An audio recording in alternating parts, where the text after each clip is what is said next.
You're gonna see some very powerful game. And we have C4. Looks like we're getting something different once again. In your honor, John, in English.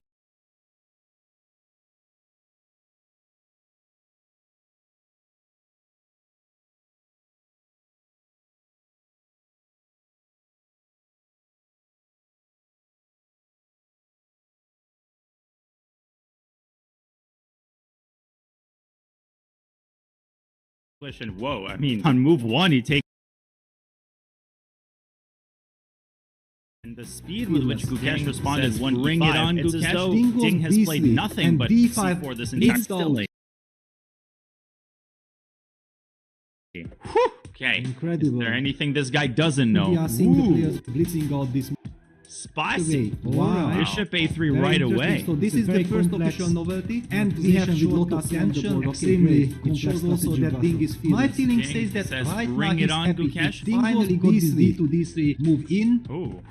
Okay, Knight is F3. there anything this That's guy a doesn't surprise. know? Allowing Bishop G6 and trying to solve the problems very Wow. directly. Bishop A3 right away. It's a very complex knight back to D7 with lot of tension. Why? I mean, the rook on C1 is simply My unemployed, feeling and he's says played that it. and it's a bad move according to computer. Wow. Why? Move incredible. Why is the That computer knight saying that? F3. That's And a surprise. It will be played. Allowing That Bishop was the G6, that trying was to the solve the devilish problems trap very by directly with a Gukesh. series Wow. of exchanges. Ding really needs a miracle to D7 survive this. Back to Bishop D7 B2 played. Why? Why? I mean, the rook on C1 is simply unemployed. What and he's knight played E5 it. happened? It's a What bad is move the according to opportunity? computer. This is Wow. a serious Why? mistake. Why? It looked like Gukesh will win the game. Such a party He is pooper. up on the clock.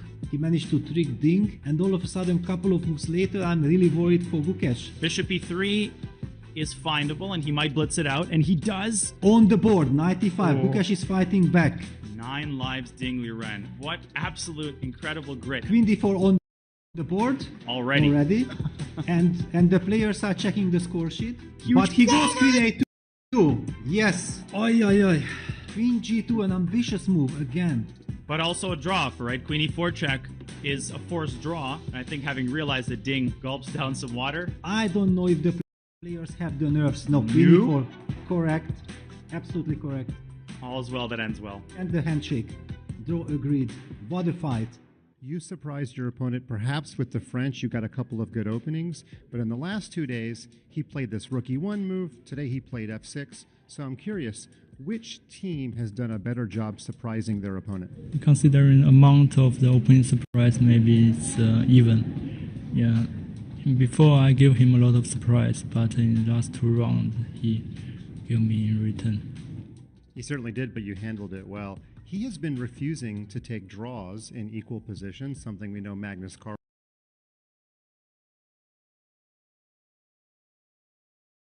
has done a lot. Were you expecting... Maybe it's the same, not so much difference, but maybe there is. Okay, well, after round 6, you told me you were feeling a little tired. Now you've played 10 hours of chess in the last 2 days. How is your energy level now? Not on a high level. You can see I'm feeling tired. Tomorrow.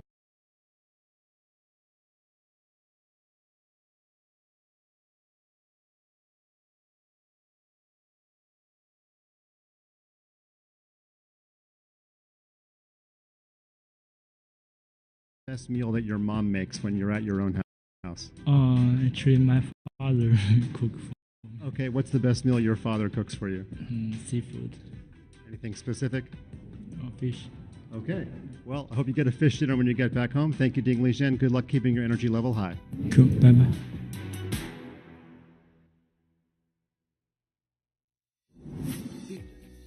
Thank you very much, folks. That is 4-all now in this World Championship match. Nothing to split the players at the moment, and we are into round number 9. Artur, we heard there from Ding about preparation and how much the players are surprising each other. What's your take so far in this match on the opening preparation? And maybe, I know it's pretty unpredictable, maybe a taste of what we might see today or in future rounds. I think that one thing that the first 8 games John proved is that it's very difficult to predict what kind of opening the players are going to choose, because essentially in the past World Championships, I think we are seeing a trend that the players are willing to play basically anything, right? So for example, if you look back at more ancient times, like let's say 15, 20 years ago, pretty much one theme was very dominant in the World Championship match. But here we are seeing all kinds of ideas. So for example, one player can start out the match with e4, the next game he plays d4, the other game he plays knight f3, add in the mix also the English opening. So I feel like the trend here is that the players are going for less explored continuations and try to throw in perhaps sometimes suboptimal choices, but to make sure that the opponents have been kicked out of the prep. And if you ask me what are the games I was impressed the most, that was the game 3, where Gukesh played this very interesting idea, c takes on d5, queen c2, followed by h3, and also in the symmetrical Grunfeld rook e1 idea, which is very fresh and relatively unexplored. But I'm also very curious Anisha's take on this. Yeah, no, excuse me, absolutely agree with you. I think this is a consequence of the engines getting stronger and stronger, with the AI and all of that. And indeed, the surprise value is now key. People have to try and go broader. Definitely a lot of interesting preparation moments. I agree with you. This Rookie One idea in that major tabia was for me also a big revelation, and really very, very impressed because its position has been played at high level across century and so many games. Also, a few other games notable for me. When players find ideas that are not suggested by computers. I find that always quite impressive. Even in the game 1, he played this move g4, which was not in the top choice of the engine, and that shows still human creativity and something I really admire.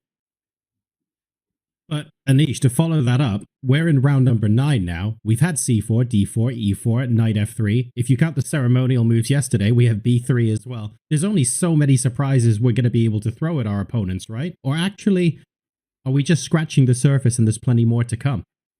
Yeah, don't underestimate the width of chess openings. I was thinking about it as well. So I was thinking, where would Gukesh go next? There are a few still unexplored in this match, unexplored territories. They haven't yet played a Catalan, an opening that you would expect to see in this match between two players that both like the Catalan opening. This is the setup with the bishop on g2 and pawns on d4 and c4. You can get it with different orders, but usually with the d4 first. So I wouldn't be surprised if today is the day for Catalan. Maybe another day, but still a lot of other. The Nimzo Indian was not explored yet. Within e4, within the French, there are plenty of possibilities. So a lot of places, a lot of scope still for ideas, and I'm curious where Gukesh will go. All right, so we're definitely not running out of ideas anytime soon. Speaking of not running out of ideas anytime soon, I was going to throw it to a stand-up from Mike Klein this morning, but apparently he's not standing up. He sat down in a golf cart. Well, here we are. We have a rare sunny day before round 9. And after round 8, Ding admitted to me that he's getting really tired. And you know what? Ding is about a dozen years younger than me. So if he's getting tired, we're going to take a buggy, that's a golf cart to my American friends, on the way to the round. So driver, please take it away. All right, here we go. We're at Aquarius, the host hotel, the lobby. Now, I've given up trying to predict what the openings of the players are going to be. Okay, that is not possible anymore. But there is one major theme, and I think you know what it is. Ding has been acquiescing into a draw, the first available opportunity, but Gukesh has been showing some teenage bravado and playing on in almost a reckless fashion, causing Magnus Carlsen to call it disrespectful that he's not agreeing to these draws. That's the theme. And you know what, if Gukesh has been listening to my interviews and has heard that Ding is a little bit fatigued, I think Gukesh is going to play for another 5 hours today. So here we are at the second floor. That was a pretty short ride, but remember, I'm an old man. I do play old man chess. Let's get ready to go in for round 9. Back to you guys in the studio.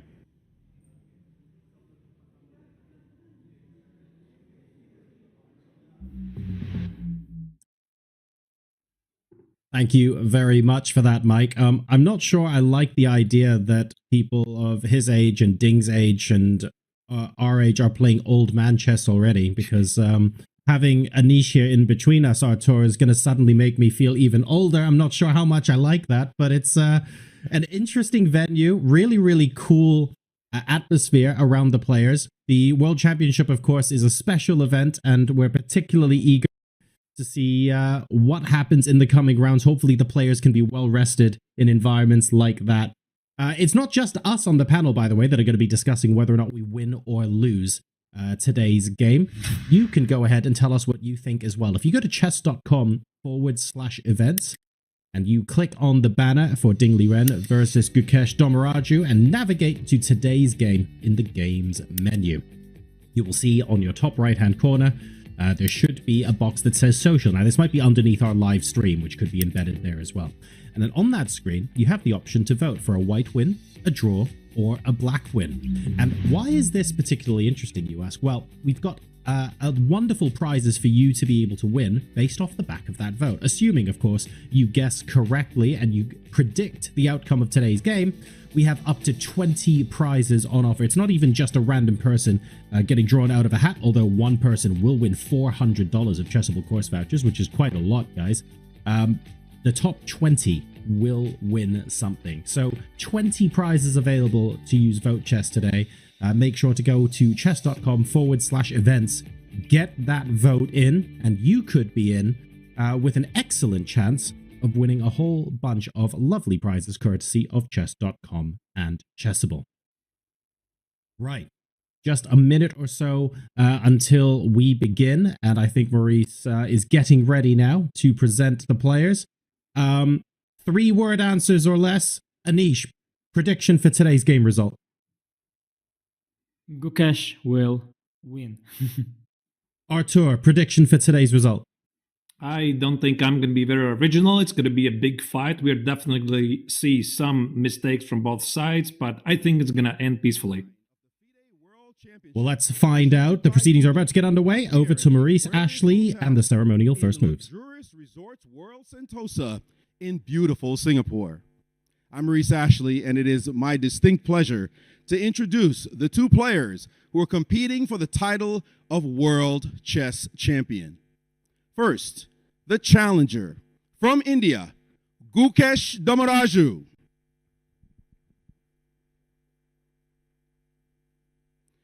And from China, the world champion, Ding Liren.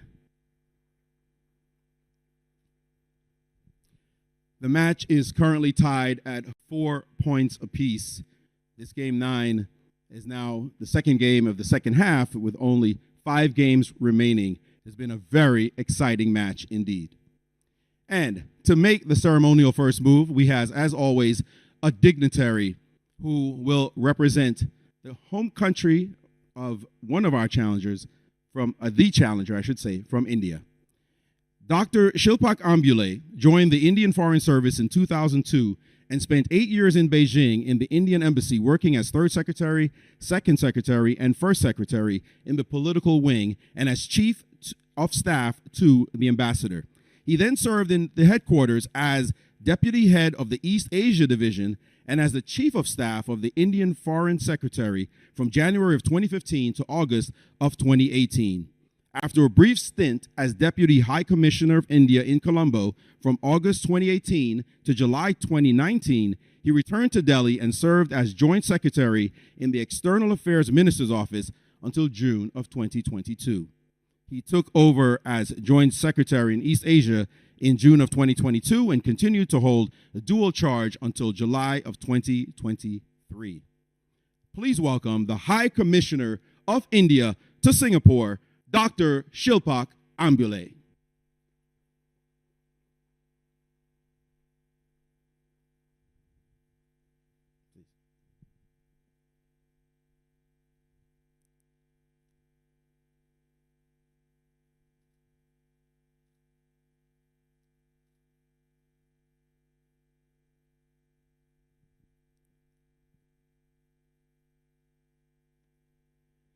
And with that, let the game begin.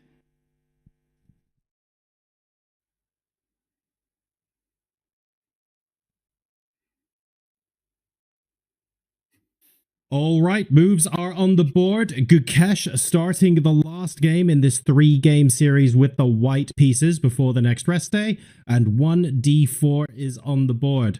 Artur, I will hand it over to yourself and Anish for this. Let's take a look. Are we going to get what we wanted in the pre-show? Thank you, John. So my first thoughts, actually, as soon as I saw the ceremonial move, Anish, I had a feeling that this is going to be the game, how it's going to continue. So E4, we already saw a couple of French defenses in the previous games, but no, D4. What do you make of that, Anish? Well, it's the Catalan, right? I think I sort of anticipating that. Really glad I'm still able to predict some of the choices. Might come in useful in my own games as well. Yeah, I was very surprised with D4. Honestly, whenever I saw the ceremonial first moves, they usually kept those first moves. But Gukesh decided to pull a little prank there on Ding and all of us. And they've gone for the Catalan. Not surprised at all. And yeah, really excited to see what Gukesh has prepared against this very solid bishop before check system that Ding has always played. Right. What is your experience? So definitely you have played in many high-level tournaments and you've got to make the ceremonial move. What's the custom thing? It's like you have a special guest who's coming, who is about to execute this ceremonial move. Do they ask you for an advice what kind of move to make, or it's like a random thing? Yeah, that's also a little awkward, honestly. First of all, sometimes I'm not sure if this guest knows how the pieces move.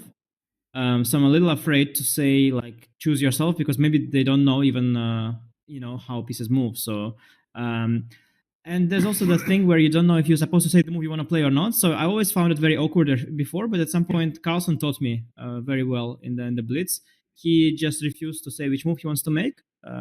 And then surprised me with the other move during a Blitz game, which was somewhat unpleasant at the time because I didn't expect that to happen. And then I learned that actually that's a normal custom. And now you see more and more players not giving away their first move, because indeed, why should they? Why should they waste the surprise value and give the opponent like an extra minute or two thinking about what you have done? So I think what you do is, I usually say like whatever you want. And if I read that the person is unsure of which move to make, then I say like, okay, maybe like Bobby Fischer, and I put show the e4 pawn, and then I take it back. Yeah, so if we may, now we could go back a couple of moves, because we are in the realm of the Catalan opening, one of the oldest openings, which has a very solid reputation, and probably we are going to see an opening surprise at some point later. But I would like to go back to this very starting position after d4, knight f6, c4, e6. And here, Gukesh played g3. Now, g3 sometimes is a move order to avoid black giving the opportunity to play the Queen's Indian, which, by the way, is one of the pet weapons of the second of Dingley Wren, Richard Rappert, and we already saw Ding playing the same system from the white's perspective, knight f3, e3, b3, and bishop a3, which was something I had never seen in the World Championship before. Anish, your thoughts on this early move, g3? Obviously, the move order here matters, but maybe you can provide like a deeper insight. Why g3? Why knight f3? And why does it matter? Yeah, I think you hit the nail on the head there. I think it's the Queen's Indian that was avoided just in case. And Ding has also played it actually himself a few times in top tournaments. I think he beat Gukesh, I think, in Vaikanze. He definitely beat someone a couple of years ago in Vaikanze. I think he beat Gukesh, in the first round of Vaikanze with the Queen's Indian.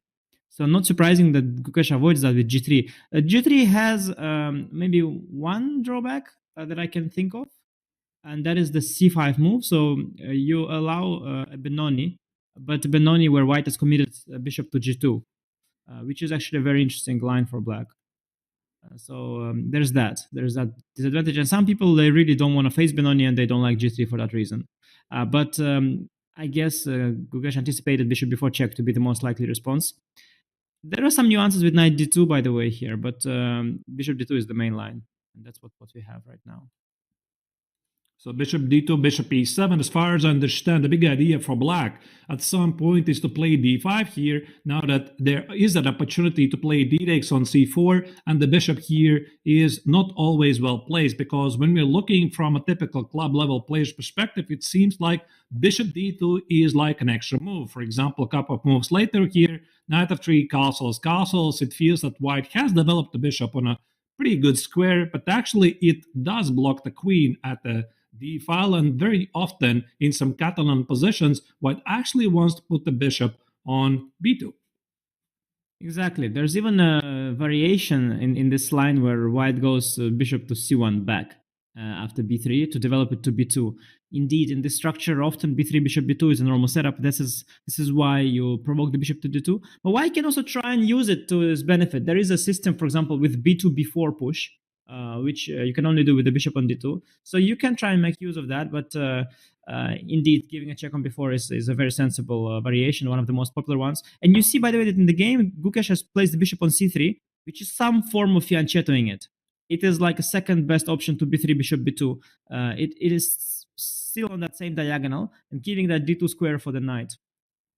Right, so I suppose his idea at some point to play knight b to d2 and e4.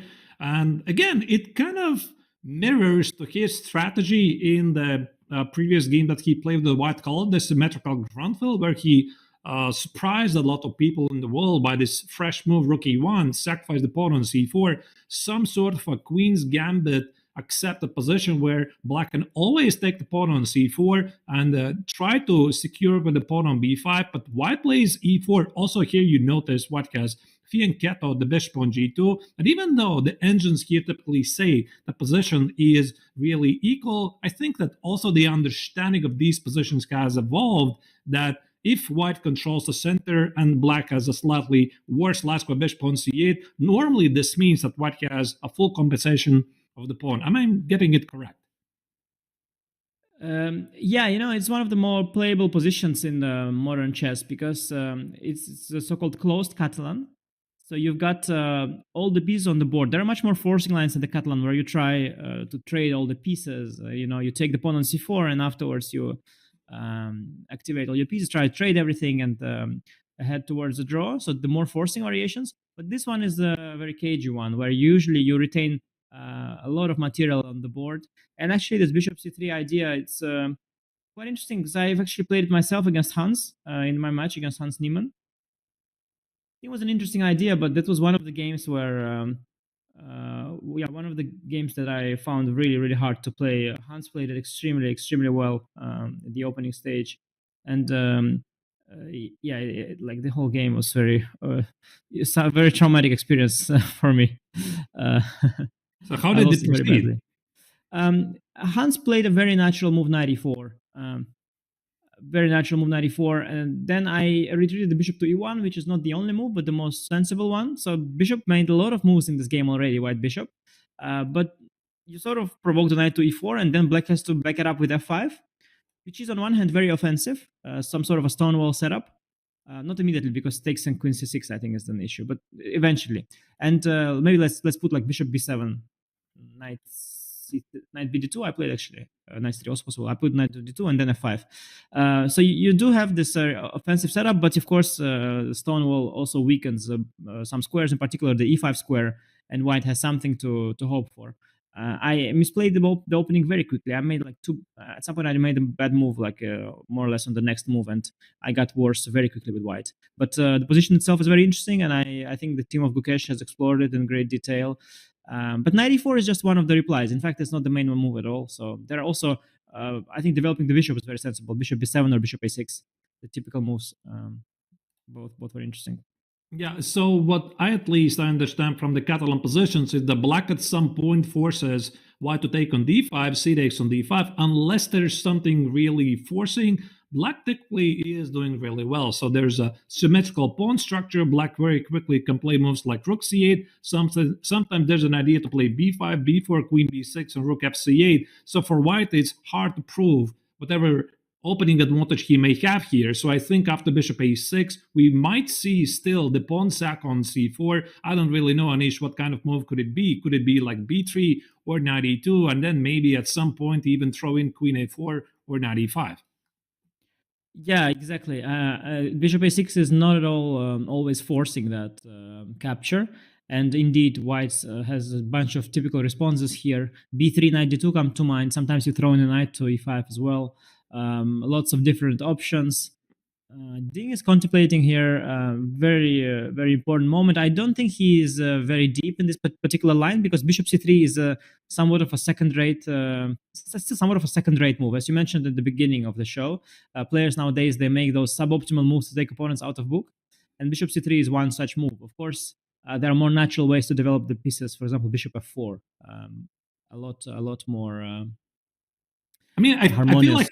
I'm sorry, Anish. I feel like I have to ask this question because I've followed obviously the comments of Magnus Carlsen quite a bit, and he has said that one of the reasons why he doesn't like to play classical chess so much anymore is that it seems that pretty much all the critical lines have been explored, and that's why whenever you are playing at highest level, you have to deliberately choose a slightly worse continuation. Let's say you are having after opening with stockfish, you are armed with a 0.3 advantage, which probably means nothing. You deliberately choose an intonation which maybe is balancing on equal, but your opponent has not explored it before. Is it really the end of the best moves in the opening phase, or there's still some hope and we don't really have to go down this path, that we have to choose continuations just to surprise the opponent, and we can still play the best moves according to an engine? What do you think? Is it really so bad?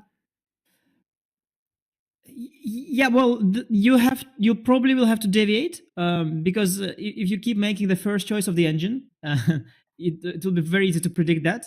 To prepare against you will be elementary, and what we found out, I believe, perhaps in the last decade or two, we've sort of established, thanks to the powerful engines, that white doesn't have a large opening advantage, or rather, even if it does, with best play, black can neutralize it and make a draw. Before, people were trying to find the advantage in the principal lines. They really thought that white is better in the end. I mean, some people are even thinking that maybe chess is a game where black has to be very desperate, and white is almost winning. If you go back to times of Polugajevsky, he had this philosophy that he's going to play very healthy and solid with white and very desperate with black. He came up with that crazy poison, not even poison pawn. He came up with that Polugajevsky variation of the bishop g5 knight. He was playing so sharp and so desperate with black. He felt like he needs to do something special with black to not lose, because if you follow the normal course of the game, you're going to lose because you're playing, with the black pieces. You make the second move, your position is already bad from the start. But that seems not to be the case. The modern computers prove that if you both make the best moves, it's going to be a draw. And we even know what kind of a draw it's going to be because computers have showed us that. So you do have to deviate if you want to win at some point. Now, you can do that early. You can play a suboptimal move on move 1. You can play a move like b3 or b4 or a4, whatever. But you can also go down a theoretical line for maybe 15 moves, maybe for 20, and deviate later. You can choose where you deviate, but somewhere you do have to deviate. Yeah, you can't just make the best moves of the computer, and you can't win that way. No. It's a very interesting thought process. I think actually this mainly applies to the highest level, probably the World Championship level or Super Tournaments, because I think us mortal players, when we're playing like in casual open tournaments, very often we just don't follow the modern trends of the opening, and it's still very possible to play lines that maybe at the very highest level have been long debunked. Yeah, of course. It's because the players have prepared for so long and they've analyzed all of the main lines and they've memorized a bunch of them. But you shouldn't overestimate the memory, and a lot of it is guesswork. The thing about Carlsen being unhappy, one reason is that he feels he's so much better than others. He wants to be able to prove that in every single game, and he hates if somebody would once or twice force a draw against him due to prep. If two players who believe they are equal to each other play, they are in a lot less of a panicky state than Carlsen. They think, okay, 1 or 2 draws from the opening is not the end of the world, and it's fine. And the other downside that I believe Carlsen will also realize is that if you take those suboptimal so-called moves, you take those risky decisions, you give your opponent lots of options, you expose yourself to bigger risks. And he feels like, why should he expose himself to bigger risks when he's the better player? He wants to win without risk and prove that he is a better player without taking those risks and giving his opponent unnecessary chances. But it seems to be that in modern chess, you have to take bigger risks than before. And Gukesh does it time and again. For example, this novelty of his with rook e1, sacrifices a pawn. The computer says that black is a bit better at the start. Well, black has many, many ways of trying to protect that pawn and be a pawn up. And you have to take that leap of faith and believe that opponent will make a mistake. And that's something that's hard to do for players who are older and are used to playing with, without risk. And thinking that they're better whenever they have an advantage of the white pieces. Yeah, this is actually a very in thought process because I'm also looking at the current position. I'm trying to figure out if Ding is going to try to play, like, just as you said, Anish, accept opponent, trust that he is going to somehow prevail. So immediately d takes on c4. Somehow I don't really think it's a good move because typical idea of the Catalan is to play knight e5, opening up the last bishop on g2, and black probably cannot take the knight on e5 because after d takes knight e5, you're dropping the knight, and after knight e7, there's always the bishop takes on c6. The pawn on c4 also is feeling loose. So I would probably expect that here Ding is choosing between bishop b7 and bishop a6, and if he plays bishop a6 and knight e2, does he really want to take on c4, or he's looking for some typical moves like c5? So Nish, if you're in the shoes of Ding and you're slightly caught off guard with this bishop c3, which still is not a novelty, how would you proceed here? I asked that question myself a lot because it was an idea that I prepared. I prepared it on multiple occasions. I prepared for a very important game for myself before, and I didn't get to use it there. And then I got to use it against Hans. I prepared against Hans again, and I was indeed asking myself because I thought that both Hans and my other opponent would be caught off guard with this move. It was even more rare when I played it because there wasn't a game of mine yet. And I asked myself, yes, what would be the natural continuation? How would my opponent respond? And I was looking at the position and I was trying to go deep into my thoughts. Now I felt that knight e4 is actually a very logical move. You target the bishop that has already moved twice, forcing it to e1, so you gain an extra tempo with that. So I felt knight e4 is a very, very natural response. But it does indicate a sharp play because you have to follow it up with stonewall. And when you go stonewall, there's no longer a way back. It means position will be imbalanced. And Gukesh is super deep in that line. He saw that I lost to Hans. He knows it's not so simple. He's going to be very deep in those sharp positions. I was trying to think, is bishop a6 more logical? Is bishop b7 more logical?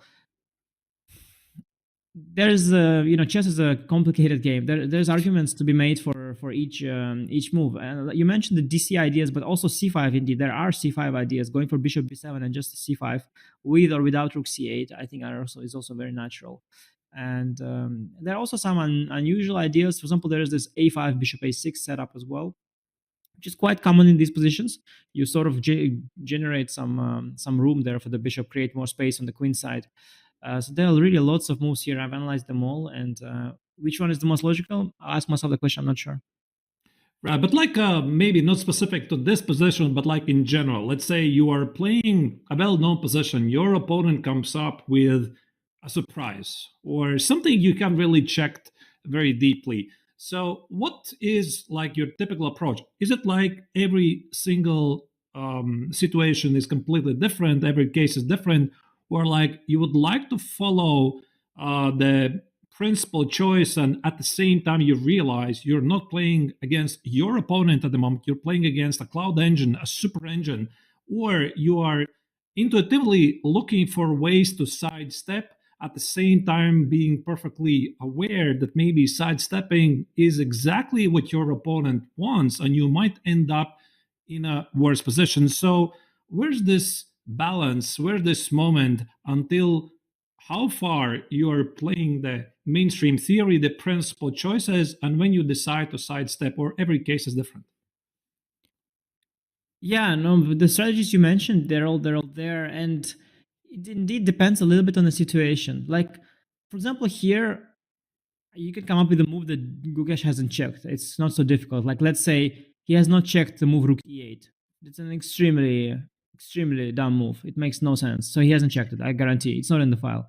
Now, the problem is that obviously white intends to develop the knight to d2 and go for e4 anyway. So you can make rook e8, you can make king h8, you can make knight e8, you can make all these dumb moves, but white will anyway follow the plan and just get a better version of that plan. So here to try and surprise with some artificial move is probably not gonna work. So you have to choose one of the moves that Gukesh has expected. And now I think it depends a lot on what kind of game Ding is ready to play. I think knight e4 he knows is very principled, but there is no way back after knight e4. It's going to be a very messy, complex fight, and maybe he doesn't want that. I think trying to generate some symmetry with bishop b7, c5, that would be a lot more safe approach. So that would mean that Ding would accept that, well, he's not going to win this game for sure. He's just playing for a draw, basically playing defensively, going for symmetry. And he knows that Gukesh has checked it too. So here's the downside, that maybe he'll be just slightly worse. And there's all these different options, and each of them have some downsides. And Ding's contemplating, trying to pick, from the options.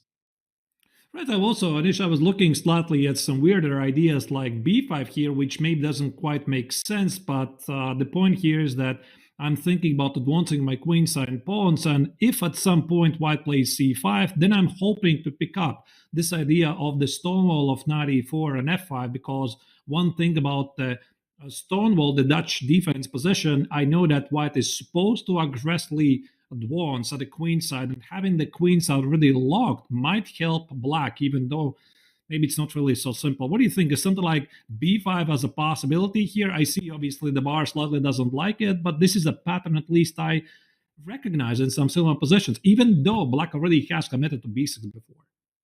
Yeah, I have to give you credit that b5 would be the kind of a move, which is unlike rook e8, would be likely a surprise, but at the same time, it has its own merit, its own point. So I give you that. I think b5 would have surprised me as well. It is certainly, there's only logic there. We have to explore the details there, of course, but after b5, first of all, c5, it's a very principled move. Now, I think you want to lock the queen side, so you have to go a5. Now, in these kind of structures, you want to be sure that you get to the stone wall, you get to move knight to e4. And fortunately for black, after b5, c5, a5, knight bd2 is not there because of b4. So there's a lot to explore there. I mean, there's a move knight e5 perhaps that white can play. Now you don't get knight e4 and f5, and then you haven't yet achieved the desired stonewall setup. But there are some things to consider. But the move like b5, I think if you look at the position, you can be sure that bishop b7 or bishop a6 or knight e4, they're decent, they're fine. And with b5, you realize you're taking a larger risk. It is somewhat of a less usual move that could mean taking a larger risk than with the other more standard moves. Because as a rule, standard moves, they can't be too bad, and original moves can be good, can also be dubious. I also have a question to John, who has been silently following this game as well. And John, question to you. How do you think about the opening so far? Are you surprised that Ding here is taking his time? Again, he's falling behind on the clock like 20 minutes, which is becoming a pattern in the this match so far. Or this is for him like a critical moment to pause, gather the thoughts, and make a big decision? I think that's exactly what he's doing at the moment. He's gathering his thoughts before deciding what line to go down. And I think Anish did a fantastic job of explaining to us why it's not like Ding can't see the continuations. He's deciding which slightly inferior continuation maybe he might want to choose to take Gukesh out of potential prep. This doesn't surprise me as much as it did yesterday, though, to be honest, because at least Ding's playing with the black pieces today and he's responding to Gukesh's initiative. When this happened with the white pieces with Ding, that caught me off guard a little bit more and had me a bit more worried.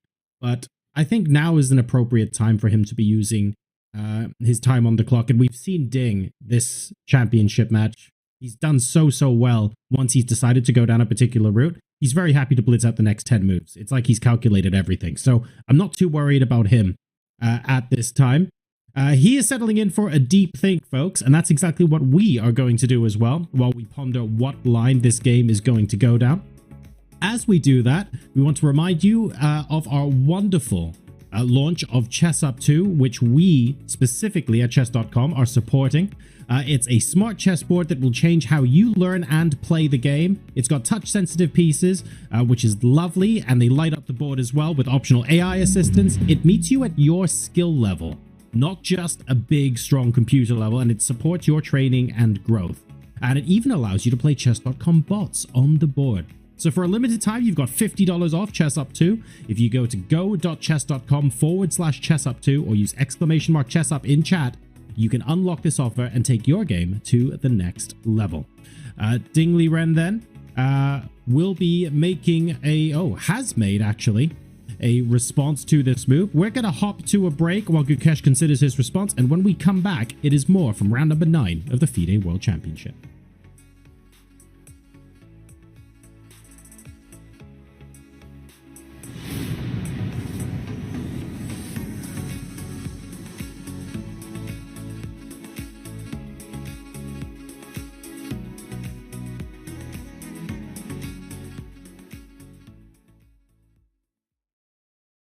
Has this ever happened to you? Oh, shoot. Another mouse slip. What about this? Oh, well, holy bishops en passant. I think I'm getting carpal tunnel. If only there was a way to play online chess with a real-life board. What if I told you you can with Chess Up 2? That's right. With Chess Up 2, you can now play over the board online. Wow. Simply connect your chess.com account to our state-of-the-art Chess Up 2 and get a game started. Every time you move, our revolutionary board will transmit the data online directly to your opponent. And as soon as they move, squares will light up, signifying which piece is going where. Well, shucks. This Hikaru guy seems pretty good. With Chess Up 2, mouse slips and sore wrists are a thing of the past. My carpal tunnel is gone. Well, this sure is fun. I'm playing online against my new friend Hikaru. Who needs a family? But I sure do miss clicking on a piece and seeing all of my available moves, like they have on chess.com. Well, Danny, you're in luck. This feature is totally available on the Chess Up 2 as well. Wow. Well, I'm convinced. But hey, what if I don't just want to play an opponent online? What if I want to use one of chess.com's other great tools? I thought you'd never ask. With Chess Up 2, you can fully take advantage of the chess.com integration by playing bots, analyzing your offline games, and even using our optional AI assistants to visualize the quality of moves with color-coded hints. Well, holy Chess Up, you did it. You made IRL chess cool again. You got it, Danny. And how do you know my name? Play chess today on the board of tomorrow. This is the Google Pixel 9 with Gemini. And this is Dan, suggesting some places to meet up and watch the game tonight. But you know what's better than a list of places? Knowing how close those places are. Which is why you're just going to ask Gemini to put these places on a map. Whoa, how's that for teamwork?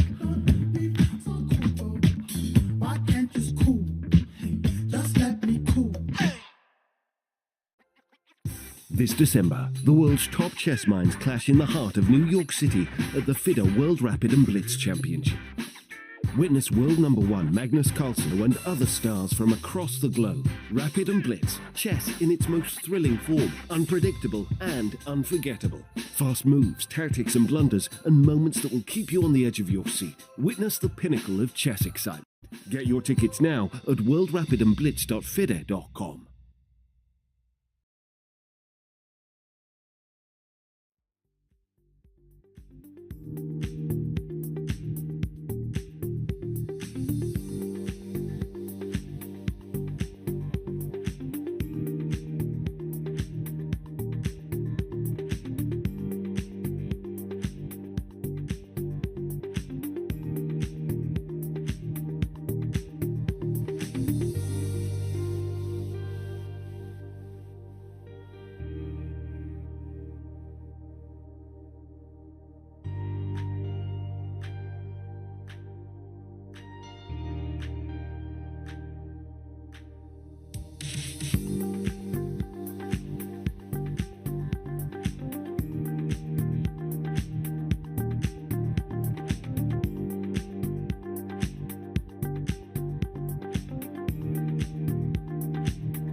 The Fide World Chess Championship tradition goes back to 1886, when Wilhelm Steinitz became the first official world chess champion after defeating Johannes Zukertort as the first player to achieve 10 wins. Nearly 150 years later, the core tradition endures. The challenger must beat the reigning champion to claim the throne.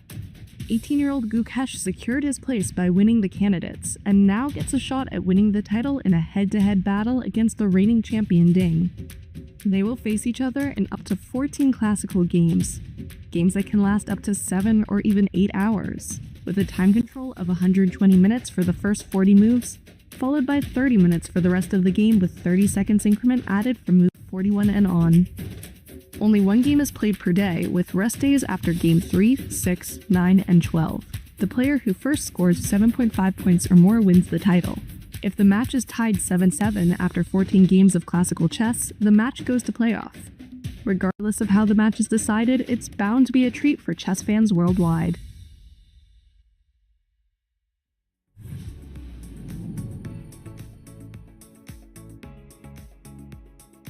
So that's how the players got here, but right now it's game number 9. They are locked in battle, 4-all so far. Anish, we covered the opening a little bit, well, quite a lot actually, with your analysis so far today. It is a Catalan, we talked about it earlier on, so presumably that's no surprise to you. Are we at the point now, because Ding is settling into a long think, where we're thinking about novelties and interesting sidelines, or is this purely a think just to get Gukesh out of book?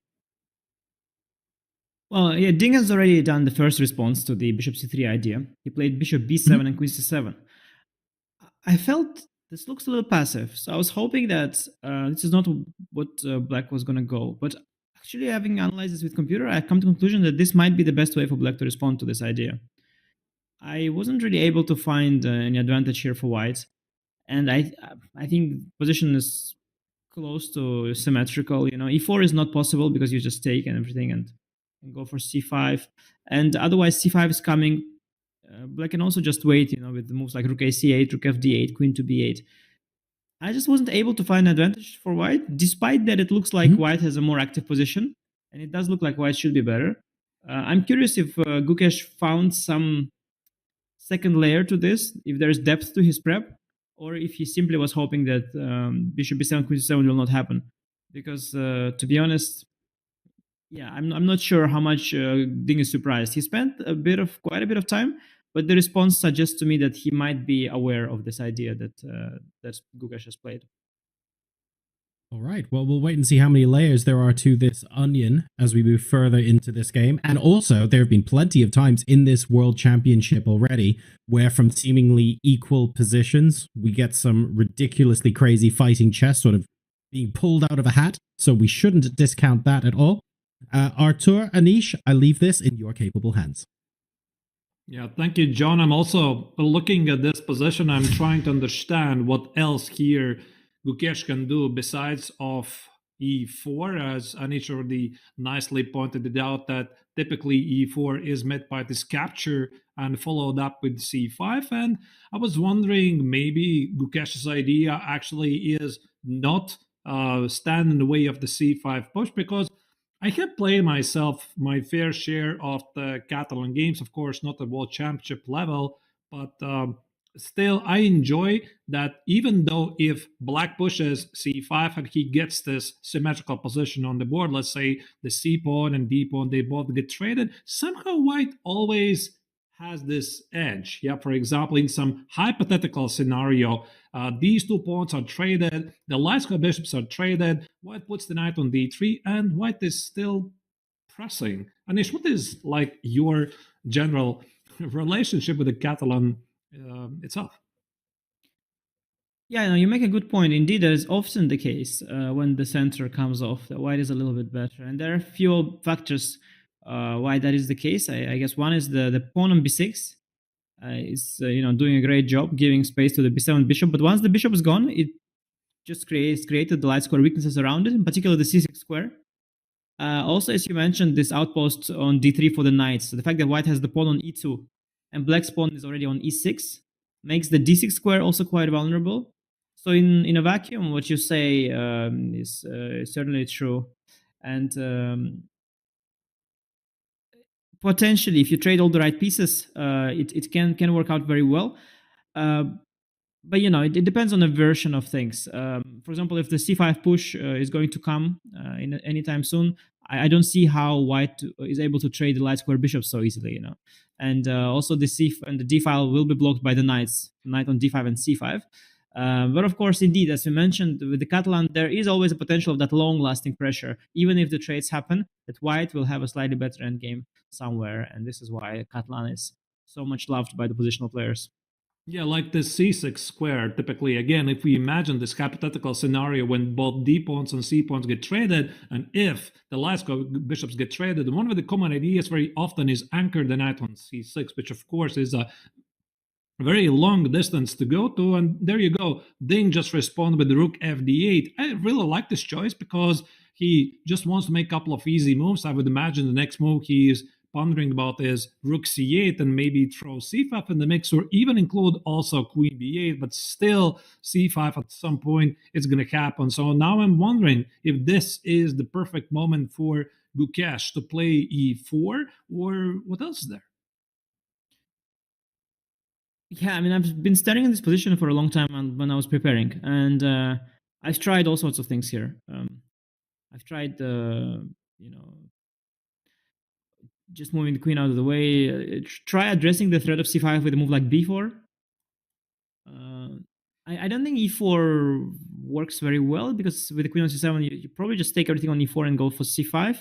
And if you do that in the right version, I think black gets very good play. Activate this b7 bishop and simplify the position.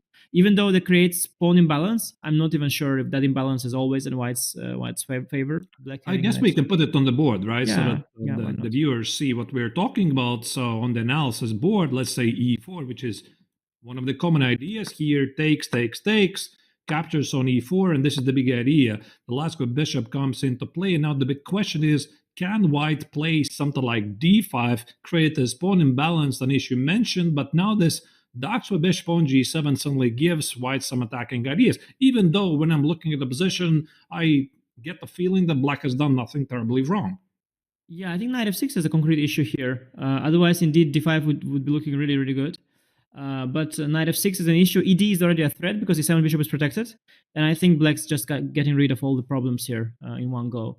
So it doesn't quite work, the ambitious play from white side. And Gukesh is thinking, not because what Ding has played is new, but I think because he also hasn't found a clear way in his prep. I also thought I'll think behind the board. Besides this e4 idea, which seemingly doesn't quite work. I mean, I guess without d5 you can still play it. So e4, take everything, c5 and queen e2. You can play that, and you can try and somehow make use of your queenside majority in an endgame. This is a possibility, but I don't think you have an incredible version of that. Anish, I have some news here, because until the move rook d8 was played, this is the position that was played between two strong grandmasters. One of them you might know really well. Erwin Lamy was playing this position against Sergei Fedorchuk in Bundesliga a couple of years ago. So here, rook d8, all of this apparently is still known. Which is Indeed, I know Fedorchuk for many years. I've played him in Bundesliga since I was a kid, and played him on many different open tournaments. Sorry, who was the white player you said? Yeah, Erwin Lamy. No, never heard of that one. No, never heard of him. No, never heard. I thought you might. Okay. No. Is it grandmaster? Or? Yeah. He is from Netherlands, just like you. Oh, just like me. What a coincidence! No, Erwin is a good friend, a long time coach of mine, and a great friend. I was definitely aware of this game, of course, when I was preparing, and I believe Fedorchuk started with rook a8, right? Is that right? Yeah, I don't really have the information. I think rook c8 and then rook d8. Right. Yeah, I don't think that makes a huge difference very often, and I think both moves are fine. Gukesh is thinking. So yes, b3, b4, e4. I think sometimes the most ambitious maybe of all is the move knight e5. I don't know if it works here. I'm not sure it does, but that would be a way to try and unbalance the position, change the pawn structure. To set it on the board. Yeah. So knight e5. What's your idea, like to trade the knights and then look for a better scenario to push e4, or maybe play c takes on d5, for example, after knight takes on e5, d takes on e5. Let's say black plays this typical move, knight g4. Sometimes it works, also. sometimes it doesn't. Yeah. Knight on g4. Yeah, knight on g4 is active. Could also be hit by h3 after knight f3. But this move d4 is why I'm a little bit concerned. Oh wow. ef6. Luckily, after bishop f6, I have knight e4. But gf, yeah, is probably a better response. Bishop b4, sorry, wins the bishop, as you correctly point out. No, gf. But yeah, maybe weakening the pawn structure this way is too risky for black as well. But knight e5, so the idea of knight e5 in general is you open up the g2 bishop, right? So there's one more attacker on the d5 pawn, making that c5 push less likely. And as you mentioned earlier, you want to get all the right trades in after c5. And knight e5 prepares just that. You know, the bishop stare down is there. And you want to trade these light square bishops sometimes, eyeing that weak c6 square, as you mentioned. So knight e5 is the way to. In some of these lines, I remember when I was analyzing, knight e5 was sometimes an attempt to create imbalance. But after knight takes e5, de, knight d7, for example, which is probably the most thematic move, now you want to go like knight to f3 and maybe somewhere h4. And you want to start some sort of an attack because that's what the e5 pawn does. But in this particular position, the bishop on c3 is an extremely dumb piece. And I'm really, really worried that the attack really needs that bishop to be somewhere on f4 or g5. And when it's on c3, not contributing to the initiative, I think black might just be fine with, you know, capturing the c4 pawn, going for c5, opening up the b7 bishop. I don't expect black to have any problems here. And it's, you see, the bar is also really not happy. I guess the bar doesn't like that we sacrifice the pawn, doesn't see enough compensation here. Yeah, this looks like some sort of a king's dinner attack to me because, yeah, with the bishop on f4, with h4, h5 incoming, the pawns on e5, on e6, a pretty common setup from the white perspective, giving some kings to attack ideas. But also, as you said, I mean, after knight e5, maybe black doesn't even have to react to this. I mean, sure, this is a big move, but there's also the move c5, which is something that Gukesh has to properly evaluate. I'm not really sure what even happens here. Again, black is willing to trade both pawns and essentially say no to white's offer to complicate matters. Yeah, absolutely. And as you mentioned, the king's Indian attack, yeah, that was that. But again, with the bishop on c3, I'm skeptical of that attack a little bit. And knight e5, I don't think it's a great move. It's just one of those moves that really try and generate imbalance where there isn't one yet. I'm wondering if Gukesh is maybe a little bit out of his not entirely preparation, but doesn't really recollect the details, because I suspect he expected rook a8 more than rook fd8 first, and I don't know if it makes a big difference in what he prepared, because rook a8 was that game of Erwin and Fedorchuk, and also I think that's the first line of the engine. I was quite impressed that Fedorchuk played, by the way, so accurately in the opening. And it seems that Gukesh has made a move, and he did follow your idea of b4. So he is fighting against the c5 push, and this maybe is his attempt to complicate the matters. And I try to understand what could be the big idea, and I'm guessing that after c5, unless the mini capture somehow favors white, I would guess that he wants to play d takes on c5, b takes on c5, and play b5. So if I may, I would like to put it on the analysis board. So let's say black carries out the c5 push immediately. This is what I want. I want to take it here. I want to play b5. I want to play a4, even though, of course, I see I allow black immediately take charge in the center. So maybe this is not really that good. No, but actually it's a really good thing you mentioned, because indeed, as I was trying to find a way for white to generate some play in this line, in fact, b4, c5, take b5, that was in fact maybe the best way to create an imbalance. And indeed, black is maybe better objectively, because it's got this pawn in the center, but you do have a fight here, actually. I remember that yeah, this was maybe one option that I thought I could go for if I feel like taking some risks, because you do have indeed this a4, a5 idea, and as you mentioned, the computer doesn't love it right away, but if black plays it inaccurately, long term, you definitely have some assets. And b4 is also a move that white could have played against rook a8. b4 is a very principled move that forces the matters, because I think that c5 is a positional threat, locking down that b7 bishop. But the problem that I was facing is that after c5, which is kind of forced, positionally forced, you could say. Yeah, there wasn't a way to somehow get an advantage. Basically, no matter how and what you take, the computer would always find inequality. And DC BC B5 setup, I don't think Gukesh will dare. I think that the computer was saying it's not great, but that was one way that I thought maybe it's something I could do to try and bluff my opponent and go really for an ambitious fight. Anish, I was thinking about this. Maybe this is not the place for this idea, but I try to understand what might be the difference between rook d8 and rook c8. And for some reason, I noticed this ridiculous idea of a b takes, and bishop c5. And somehow don't buy it because black always can play knight b6. But maybe there's something there. I'm not really sure. Like b takes, and knight b3. Yeah. That was also where my eyes went when I saw rook on d8 and c5 made. There is knight b6 in some of the variations. Well, we have to calculate this. How not DC? How is DC4? No, just DC4, I think. Yeah, and there's a CB3 intermezzo maybe. Yeah, I'll just maybe put it on the board so I think DC4. I think it just doesn't work. Yeah, because of DC4 probably. Yeah, and I was somehow hoping, that I'm going to get the bishop pair, and somehow this is great, but apparently... CB3 intermezzo is there, yeah. Oh, yeah, c6 on b3. That is the small issue. Yeah. That is a small issue. But I also thought of BC knight b3. Yeah, that's where your eyes look at, right? This pattern with bishop a5. The first thing you think about. I hope Ding, by the way, will... I hope he will not get bluffed here because he seems worried. But he should just... because you might be scared of some ghosts after c5, and you might allow white to clamp down, or maybe you go for like d takes c4, which would also be very suboptimal.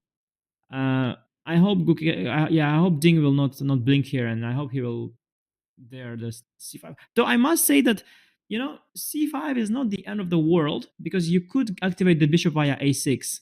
If let's say I see here because I have here a strong engine running in the broadcast.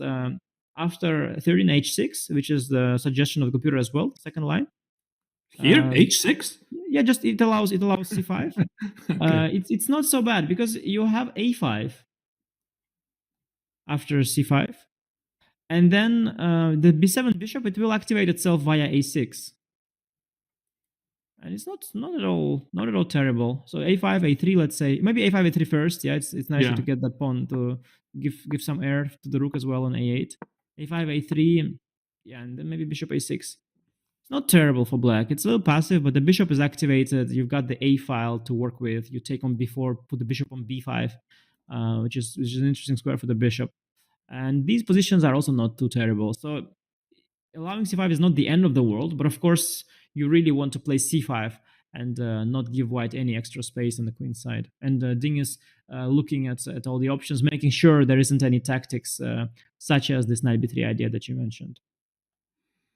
Oh, that's a fair point. I also tried to look at this idea d takes on c4 at some point. I somehow don't like it. I would like to discard it immediately, even though this opens up black some possibilities to play knight e5. I immediately see that white can at least play e4, ignore the pawn, and probably I would try to find a reason to reject it. So indeed, I agree, Anish. So it's either c5 or allow white to play c5 and then play bishop a6. This is something I would consider here. But I would like also to talk about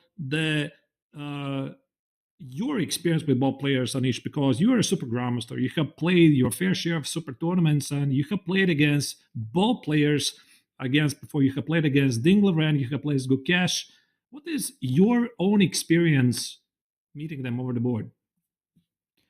Yeah, no, I was actually quite fortunate to have played them at the right moments, and maybe not too many games to have a reasonable score against both of them. I think against Gukesh, two of my best games have been played against him. I received a lot of compliments to my games against Gukesh. The one I won in Vaikanze against him once in a very attacking style. It was basically 90% of the game was prep. I see that game as a historic game in a sense for me, because I think that game was maybe the last time I will ever be able to win a game out of my preparation.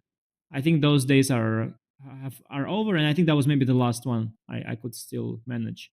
because the preparation of the players is coming better and better, and maybe that was still one last time where I could somehow find a trap for my opponent that was still new. Um, so yeah, it was a dear game to me, but I think I'll have to accept that will never happen again. But the other time I played Gukesh successfully was in next year Vakanze, and that was very different. I got nothing at all from the opening, and I won some very long Scholar Bishop end game. That was like a very long grind, and I think that was also Gukesh was still younger, and I think there were still signs of immaturity in his play at the time, and he certainly improved since then. And Gukesh is so young; he's 18 now. So when we played, he was just, I don't know, 17, maybe 16, probably. It's I'm really happy with those two games I have played against Gukesh, but I think it was a different Gukesh back then, and now is a tremendous player, ready for for the biggest title in chess. And I played Ding with different results. I've had a lot of good memories, also a lot of bad ones as well. I think in his best tournament ever, probably the time where he beat Magnus Carlsen in a tiebreak in 2019 Singfield Cup. He beat me at the beginning of the tournament, and it was a really good game by Ding. I was very impressed that day, and even during the game, it was one of those rare games where you don't really understand what's happening until it's too late. Because you usually, if as a decent player, you sort of realize that you made some mistake and that things are looking bad. But that game, I understood that I'm getting outplayed far too late, and he really opened my eyes on on that type of position, and he changed my understanding about a certain structure. Simply, there was a structure I was kind of happy about, and he showed to me why I'm wrong about it, and it was a very impressive, and also conversion was very good, and it really was a special tournament for him because he went on to win a few more games, shared first with Carlsen, and it was also a very special moment that he beat him on tiebreak because till that day, Carlsen held some sort of an insane record of like having never lost a single tiebreak for many years, and he's had a lot of tiebreaks, and this was like one tiebreak he lost. So definitely a big moment in Ding's career. I mean, besides becoming a world champion, probably his best tournament to date. And it was it was a pleasure to watch Ding play there from up close. And I've had also some good games against Ding as well. I've played him many times. I even once had a match against him. It was funny. It was a match in China at his hometown, and it was just a one-on-one match. It was a training match before World Cup, and what was also remarkable about that match is that I won a game against him there. I think we made draws in the other game, so I sort of managed to win the match. But after that, I beat him in that game. He went on to have the longest unbeaten streak ever, which I think a record that was later probably broken by Carlsen. But at the time, it was the longest unbeaten streak. So I remember it was kind of very nice for me that every time Ding would not lose or win another game, and they would say, now it's like 90 games, now it's 91 game, 92 game. And they would always mention that since the time he lost to Anish, So I was really proud that I beat him the last. And I was saying like, I beat him the last. But I think after like 100-something games, there was so much celebration. And Ding at some point had so much pressure on that win, on that streak that at some point, I think he was relieved that it was over. Like every time he was breaking his own record every day, there was constantly this. It was happening in China in a tournament in Shenzhen. Like they're constantly celebrating, and it was getting kind of awkward for him at some point. And I think he was happy that the streak was over and he could just move on and play chess again. But yeah, I had a lot of memories with both the participants. Yeah, that's interesting. The players at the moment haven't really made any more moves right now. Ding is choosing what to do here. So c5, big choice here. Not really sure. Yeah, I think that probably if I was playing here with black, I would still consider c5 as the primary move, and I wouldn't really want to make some sort of a waiting move like h6, because ultimately white is also not obliged to play c5, and maybe after h6 I can make some improving move like, I don't know, a4 first. Yeah, so grabbing a lot of space. And since there's something we have learned from the modern chess engines and we have adapted to our playing style, which is aggressively advancing the pawns at one side of the board to generate the targets for our pieces. So I'm not really sure if Ding has the liberty here to play slow and decisive. So besides of c5, well, Arthur, I really like your thinking when you said that I will try to find the reason not to go DC, which is also how I play chess. I also don't like some moves, and I'm also trying to explain myself why they're bad. But I think since Ding is thinking for so long, I really think that there are only two moves that he's considering. So he will like 90% play c5 because that's the best move and the most natural one. But the other alternative is d takes c4, knight c4, knight d5. So let's maybe look at that because there is a possibility that could actually happen now that he thinks longer and longer. All right, so let's put it on the board. So I get two moves here. So obviously the move number one is recapture the pawn, but the other choice is to play e4, which is some odd version of the queen's gambit accepted, ignore the pawn on c4. But okay, let's check first what happens if we take the pawn. A pawn is a pawn after all. And after knight e5 here, black hits the pawn on b4. And the question is, how does white proceed? White probably plays a3. And by the way, we still cannot rule out black playing c5, can we now? Yeah, no, that was the whole idea. I was going to now grab the bishop and play c5 and see how that works out. Knight x on c3, queen x on c3, and now c5. what? c5? Yeah, I think you have to check c5 on every move. I think c5 is the attempt to equalize, and if you don't do c5, you're risking. Every time you postpone c5, the risk is that the version of the c5 push is getting worse and worse with every move you allow white to improve their position. So c5 is the move to check. All right, and while here the world champion is thinking about his choices, so let's have a look how the world champion faced his hurdles heading into the world championship. Ding Liren made history in 2023 when he became the 17th world chess champion. His journey to get there was nothing short of extraordinary. Ding's rise began early, becoming the youngest ever Chinese champion at 16. His breakthrough on the international stage came in 2015 when he finished second in the star-studded Tata Steel chess event, behind only Magnus Carlsen. From then on, the chess world knew that Ding was a force to watch. Ding wasn't done impressing, scoring one of the most remarkable achievements in chess history. The Chinese star went on an incredible 100-game undefeated streak between 2017 and 2018, the longest until Carlsen broke it in October 2019.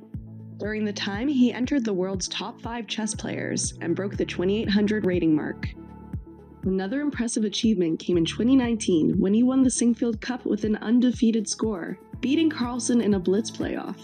Ding was the first to beat Carlsen in a tiebreak in 12 years.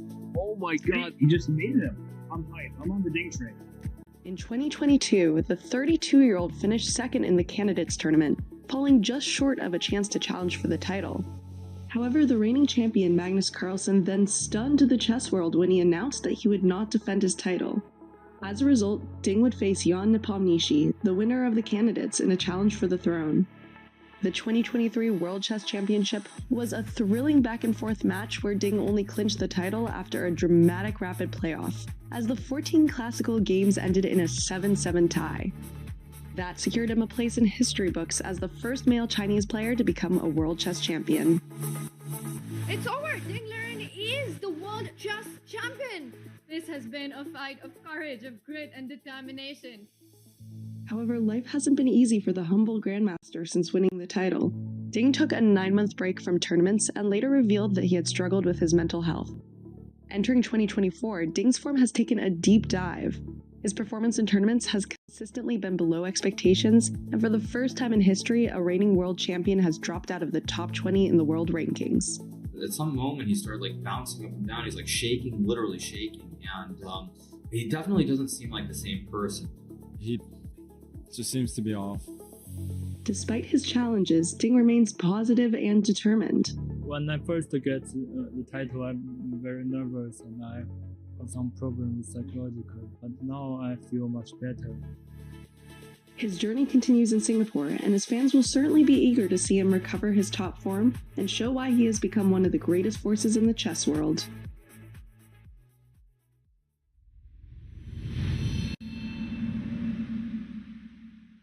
I I think, to be honest, this requires a movie because Ding's path to the World Championship title is something we had never seen before.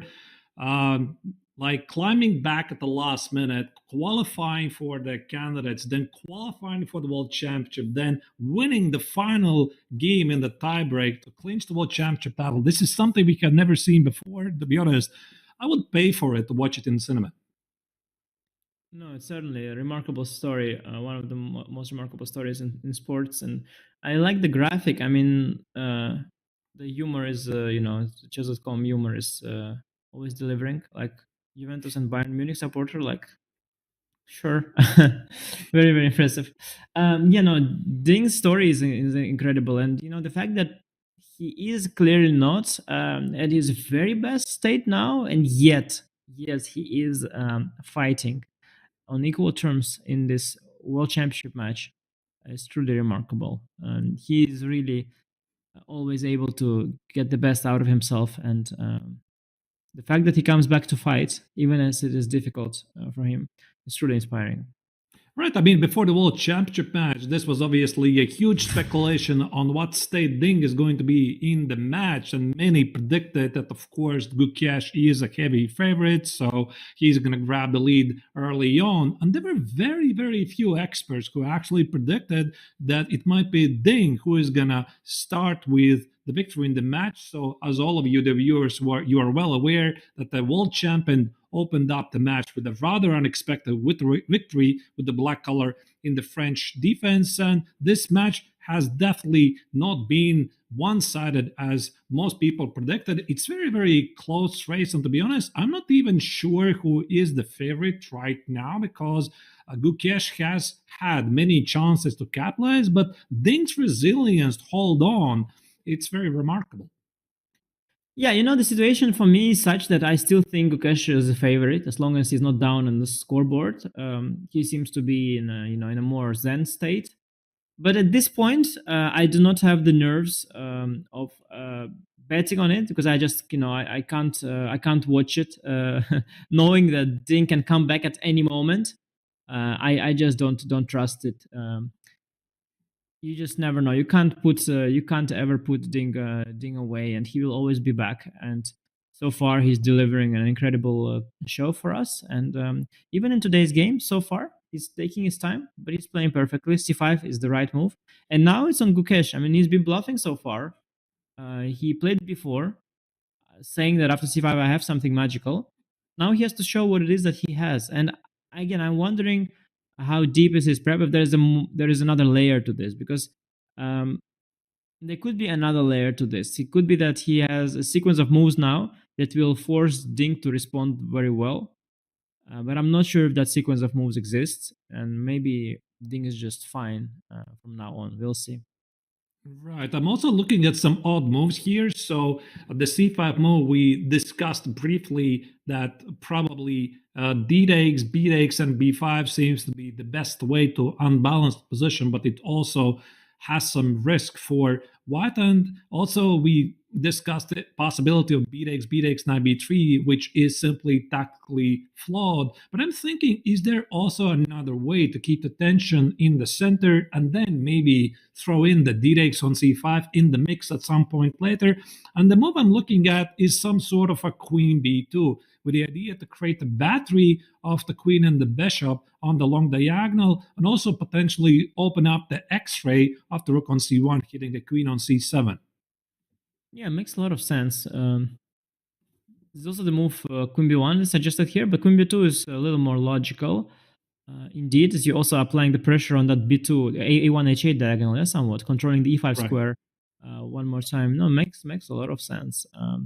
Definitely a very principled move to consider. I suspect Gukesh might reply quickly because he might still be in his prep, but might also not be the case, or he might also not be remembering it. So it's hard to say if we should wait for a move or we should just start looking at different options here. Curious, what's the prep situation now? Because this certainly is in the files. The files these days are giant. But whether Gukesh remembers this particular deviation? That is always a question, because as a player, you start looking at through those files, and you mostly look at things that are nobody is prepared. So he took Oh, bx on c5 instead is played. Yeah. All right. No, he's still in prep. I'm not surprised. I mean, I respect the move queen b2. I respect the move queen b1.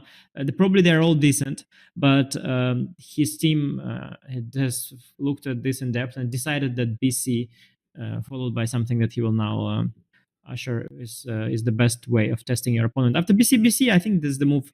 There's a move dc as well, simply, and then there are some questions on the c file and also knight g5 sometimes.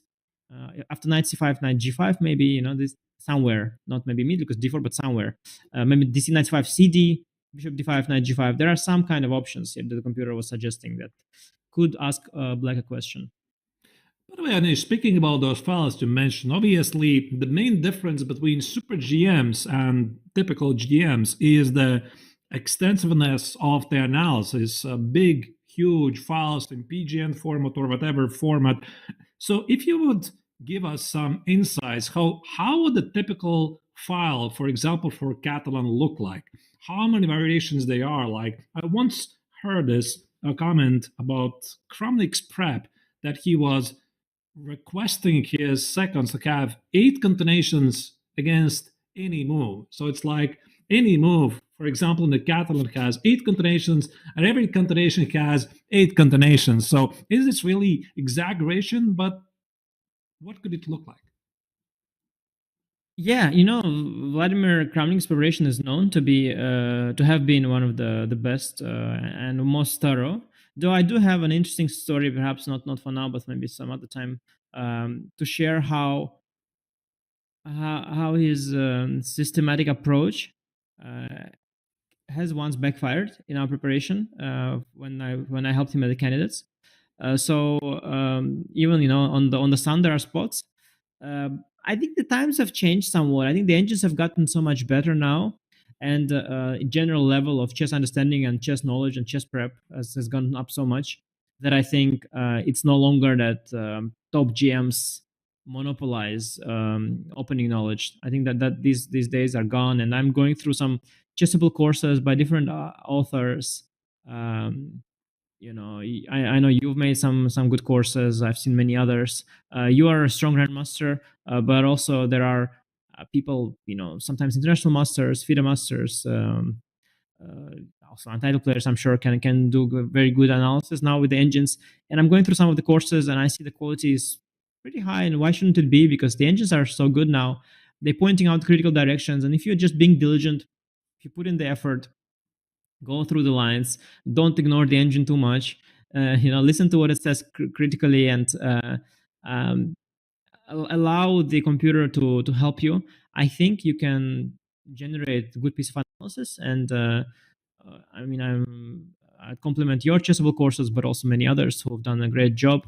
Chessable courses, why I'm talking about them is because this is how I see them. I mean, I don't see your analysis outside of it. I don't have access to your computer, or a computer of some other players. But chessable courses is sort of a window for me into how other players analyze. And although I'm sure some people don't share all of their findings, still I think it gives a picture into how they operate. And I can see that, the opening prep has just gone up a lot. And back in the Kramnik days, when he was at his peak, at some point he must have dominated the preparation field, but people are getting better at it. And now I don't know if it's the size of the file that matters most, but perhaps choosing the openings right, picking the ideas. You might have also 8 moves in the file, but maybe if you play Magnus Carlsen, he also has those 8 moves, but he will be able to maybe choose better and realize that against you or against that grandmaster, this one of the 8 is the better try today, because maybe that position doesn't really suit your style, or maybe this is the kind of move that you wouldn't have checked deeply, or the kind of move that you would have dismissed. So choosing where to go and trying to use that human touch is perhaps an advantage, because I think just looking at 8 moves with the engine, I mean, anybody can do that, I think. Yeah, it's very interesting that you mentioned the chessable courses. I always wanted to ask, are the top GMs following also what's written on chessable courses and getting them just to add some extra layer of ideas in the repertoire and then somehow combine it together, or still it's like a separate team, separate analysis, and at least for the highest level grandmasters, they don't really need it? Yeah, it's a question. It's one of the sources. Similar question, different but similar, is like, to what extent do you look at the database of games? Like, you can try and analyze a certain opening with no regard to human games that have been played there. You can just not look at it, and you could still get away with a very fine piece of work. You just look at what computer says. Looking at human games, it could just be a waste of time. Like, who cares like how like 5 other GMs responded here? At the same time, sometimes it could offer you that extra, and sometimes it could be a game changer. Sometimes there could be a move that has been played before, which the computer doesn't say because you had like 6 line of the engine and it's the 7th one, and it's not too bad, and it has been played before and you missed it and it happened in your game and you don't know how to react, and because of that you lose. So it could just change the outcome of your game. And similar with chessable courses, yes, you can surely live your life as a top grandmaster or a grandmaster without chessable courses and ignore them, and you can probably do just fine through other sources and just analyzing on your own. But they could sometimes make a difference, and sometimes it could make a difference between winning and not winning. And yeah, I have to be honest, like myself, I don't always look through everything. I mean, there's also so much, and also I'd go broke. Even in discount, if I start buying all chessable courses, I'd probably go broke at some point. There's so many out there.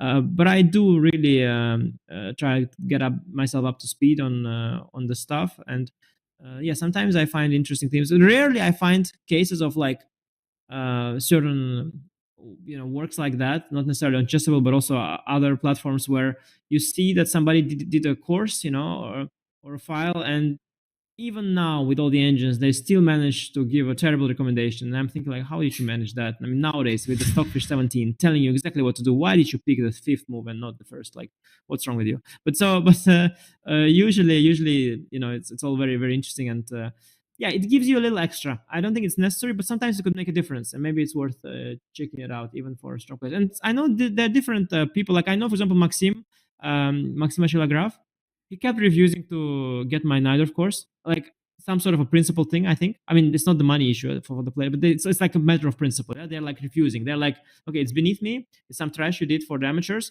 I'm not going to buy it. And I'm like, okay, you can, if you want to do that, it's fine, but there's no point not to get it. I mean, but he would refuse. So, it can be funny. Yeah. All right. Okay, it's very interesting. Yeah. So, of course, I also have followed some of your courses. I think actually I had your Nidorf course, to be honest, but I don't think I had the time to review it. So it's like stands there on the to-do list. Anyway, if you go back to the game and see what's happening here, not a lot of moves can be made. There was a B pawn traded, b takes on c5, and the question is, in which direction Gukesh might want to continue? Because if these 2 pawns get traded in the center, the position is very symmetrical, and I just try to understand, what is it Gukesh is planning here? Is it again this idea of knight b3, or is it some smart capture on c5? At least intuitively, I cannot come up with an idea. You mentioned this knight g5 idea and capture on c6. So is it d takes on c5 and knight g5, or should we look in a different direction?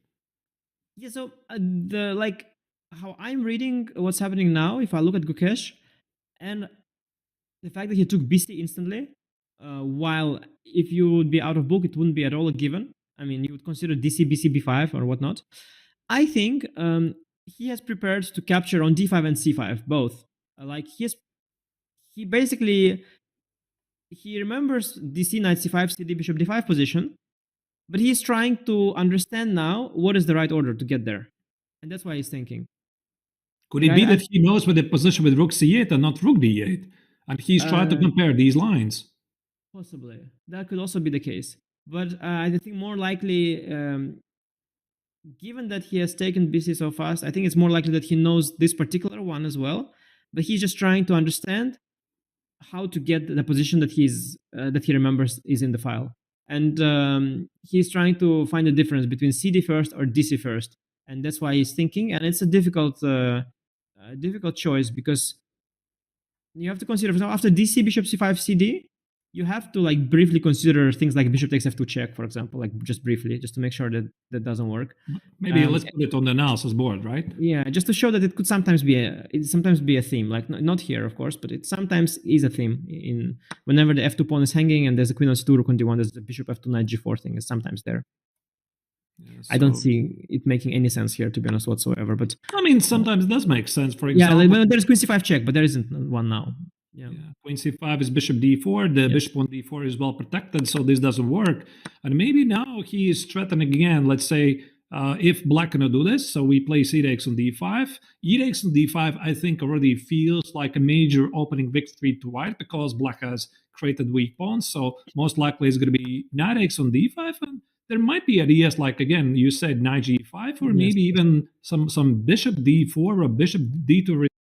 One thing I've always found to be very fascinating about these symmetrical positions is that when I was growing up, when I was a kid, I always thought they're like a dead draw. And I could never understand why a stronger player would be willingly going against me in those symmetrical positions. And I thought, okay, I'm always going to figure it out. And only later I would understand it, that these positions, they're not really so simple. So there's a lot of precision to be made.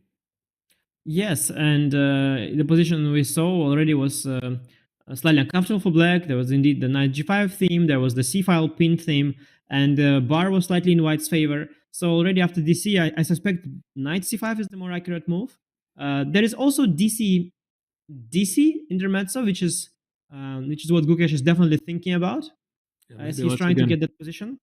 I'm going to put it on the board. So d takes on c5, and you're saying either knight takes on c5 or d takes on c4. So your gut instinct would say which is the principal choice? Probably knight c5? Knight takes, of course, is the sort of the basic move. But I would have to consider DC as the extra option. I mean, DC could also not work at all, but it could also work quite fine. I think it depends on the circumstance. The most obvious move is knight takes c4. And then I guess I have to not blunder bishop a5, so maybe queen takes c5, maybe. Yeah, but this starts to feel sort of shaky, because this queen might not have a lot of good squares to go, right? Yeah, a little shaky. You don't want the queen on c5. I think DC knight c5 is probably the way to go. And then c takes d5. I think knight takes d5 looks the most natural to me, but maybe there is some bishop d4 issue, or bishop e5 actually as well. Bishop e5 also asks a question to the queen. Actually, not so easy to find a good square for the queen. Queen b6 jumps under knight c4, rook b1 even. A little annoying. Queen d7 maybe, but then it's in the way of the d1 rook. There are some pins, some unpleasantries. So I think that's why the line I saw was bishop takes d5 instead of knight takes d5, and that's when knight g5 is working. When knight g5 is there, you have to definitely take that into account, because actually it looks very worrying if you don't have the engine on. Yeah, especially when you're playing against a prep. That's the hardest part. I mean, when you're playing against a player, you know he is finding these moves over the board. You're feeling very comfortable, more or less, but you're feeling also a lot of pressure. You know you're not playing against Gukesh, you're playing against Lila here, yeah? So not very comfortable thing, and that's why I always found this struggle to be fascinating. I mean, when do you stop playing principal chess? Where do you try to sidestep, and how far do you trust your calculation? And it's tricky stuff. Yeah, I must say that. So this is finally the second layer to Gukesh's prep, as we have seen. So he has allowed this sort of a complex simplification thing with c5. But as we are now looking through the lines, we're discovering some ghosts, because I know the engine is saying that it's all zeros, but as human, you start seeing the ghosts with the c-file pin, the knight g5, and that's exactly what a good human prep is like. You cannot impress a computer, but you can impress your fellow human who hasn't looked at it in depth. And